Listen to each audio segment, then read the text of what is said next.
नमस्कार, स्वागत है आपका विंध्य भारत में। मैं आपके साथ साक्षी गुप्ता। आइए बढ़ते हैं। मध्य प्रदेश की जीवनदायिनी कहे जाने वाली नर्मदा नदी के संरक्षण संवर्धन के लिए एक तपस्वी दादा गुरु पिछले 3 सालों से केवल नर्मदा जल पर आश्रित है।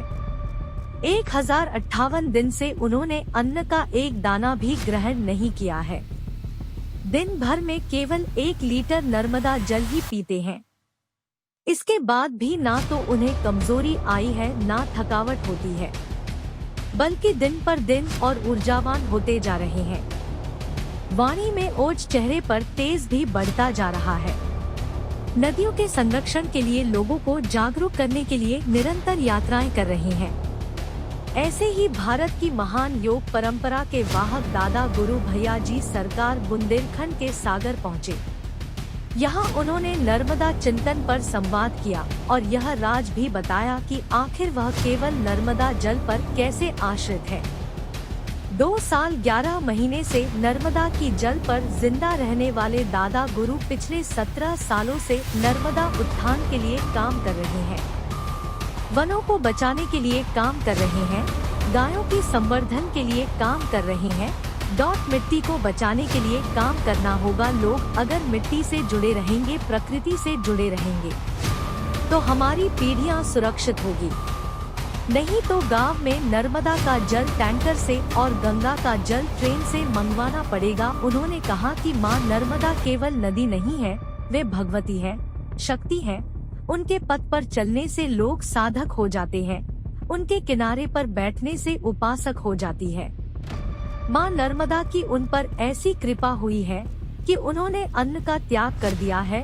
जिस तरह लोग अन्न को खाकर ऊर्जा लेते हैं, इस तरह वह प्रकृति और मिट्टी से जुड़कर ऊर्जा प्राप्त करते हैं।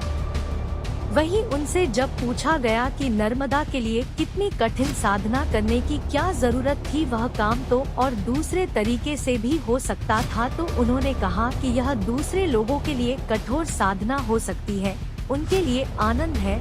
अभी वह सागर में है। 2 घंटे बोलने में उन्होंने मात्र 2 घुट पानी पिया है और हम दुनिया को यही व्रत के माध्यम से बताना चाह रहे हैं कि जो अपनी माटी के समीप है, जो अपनी प्रकृति के समीप है, सबसे बेहतर और सबसे सुरक्षित उसी का जीवन है। हमारा धर्म, हमारी संस्कृति सब प्रकृति पर केंद्रित है, धर्म धरा से अलग नहीं है।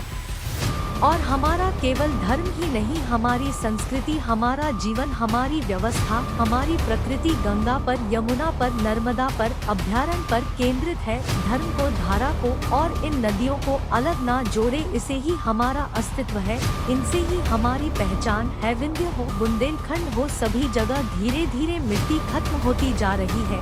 यह हमारी गलत जीवन शैली की वजह से हो रहा है।